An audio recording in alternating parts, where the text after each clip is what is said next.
Halo semua, di video kali ini saya akan membagi suatu penelitian, di mana di penelitian tersebut saya menemukan ya, ternyata selain deposito dan reksadana pasar uang, ada satu instrumen keuangan yang selalu plus ketika IHSG sedang minus.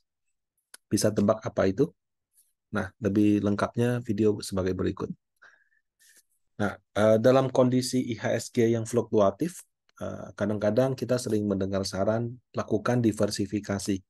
Diversifikasi itu artinya aset kita tidak hanya ditaruh di satu tempat, tapi kita bagi-bagi. Nah, harapannya ketika IHSG sedang turun, yang lain masih naik, sehingga investor tetap merasa tenang. Dari pengalaman saya kerja sebegitu lama di industri pasar modal, saya menyadari hal tersebut. Kadang-kadang bukan masalah BU, kadang-kadang bukan masalah nggak ada uang, tapi kalau sudah all in dan all in-nya di instrumen ya reksadana yang saham misalnya dan sedang turun, perasaannya sangat tidak enak sekali. Yang terjadi apa? Kalau orang yang panik, dia mungkin cut loss, tunggu kelamaan, mungkin juga cut loss, atau dia sudah naik sedikit, padahal udah tunggu cukup lama, baru BP sudah cut loss, sudah dijual. Akhirnya dari investasinya tidak menghasilkan apa-apa gitu. Nah, untuk itu atau untuk menghindari hal tersebut, kita perlu lakukan diversifikasi. Kenapa? Karena perasaan tidak enak, perasaan mau cepat-cepat cut loss, perasaan dah BEP langsung jual aja. Itu muncul karena dia hanya bertaruh di satu aset dan ketika itu turun rasanya tidak menyenangkan. Nah, diversifikasi bisa membantu mengurangi perasaan tersebut. Nah, yang jadi pertanyaan gitu kan, diversifikasi kemana? Deposito, reksadana pasar uang. Betul, itu dua instrumen yang bisa kita katakan ya kalau indeksnya mau naik mau turun kan selalu yang plus. Tapi ada yang lain nggak gitu, yang bisa memberikan fungsi investasi. Memang dia selalu naik, tapi kan naiknya juga nggak seberapa. Nah, apakah reksadana pendapatan tetap? Nah, kalau kita lihat data sebagai berikut, menurut saya untuk reksadana pendapatan tetap nggak juga gitu. Pada saat saya ambil data ini tanggal 2 Oktober 2023, ya, IHSG satu bulan minus 0,23%. Kalau dilihat LQ45-nya malah ruginya lebih banyak. Karena kan asingnya lagi banyak net sell, saham blue chipnya lagi pada kena jual gitu. Nah, tapi reksadana pendapatan tetap malah ada yang ruginya sampai 2,7%. Ya. Jadi yang investnya semuanya ke obligasi pemerintah turun, yang ada kombinasi dengan obligasi korporasinya turunnya lebih sedikit. Ya.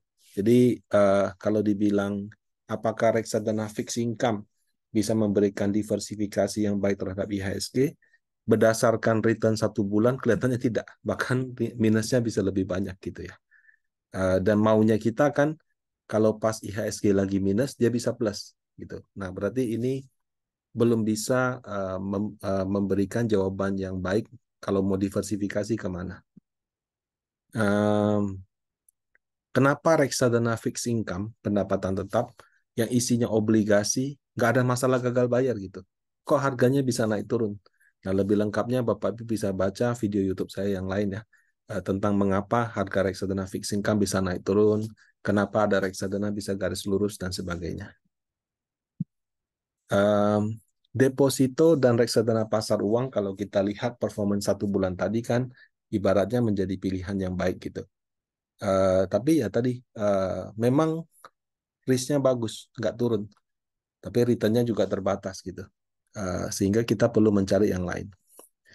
Nah, dari penelitian yang saya lakukan, saya menggunakan data dari tahun 2012 sampai dengan 2023, yang kinerjanya selalu plus pada saat IHSG minus, itu ternyata adalah US dollar, Bapak Ibu. Jadi saya ambil data kurs tengah Bank Indonesia. Eh, Kalau kurs tengah itu berarti ada kurs beli, kurs jual dia rata-ratakan.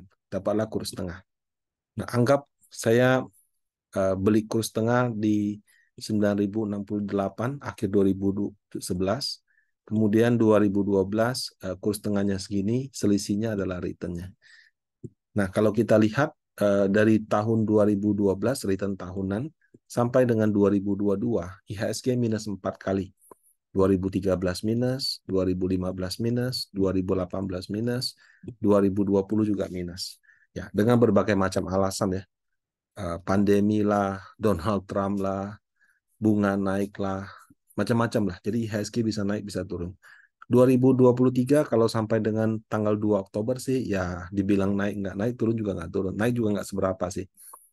Nah, kalau kita perhatikan pada saat IHSG sedang minus, ya 4 tahun ini, dolar selalu plus Bapak Ibu.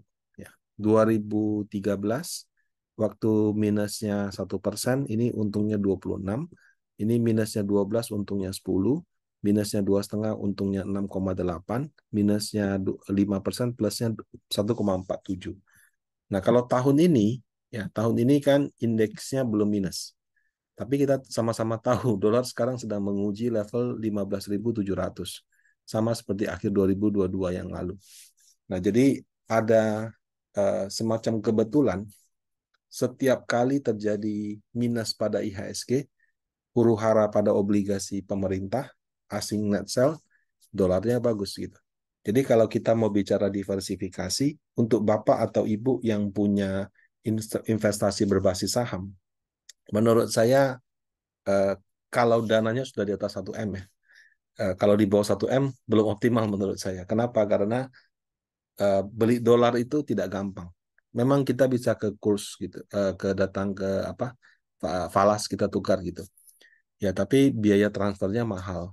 Ya, kalau kita tukarnya nilainya kecil-kecil, spreadnya juga mahal gitu. Jadi kalau mau sekalian besar, tapi kalau kecil-kecil menurut saya ongkosnya mungkin nggak nutup. Jadi kalau misalkan Anda punya investasi di atas 1 miliar, menurut saya bisa mempertimbangkan untuk punya dolar. Ya. Nah, eh, kalau kita lihat memang dia uh, plus selalu pada saat IHSG minus. Ya, bisa minus juga tapi 2%, 4%, atau yang sekarang 1,5%.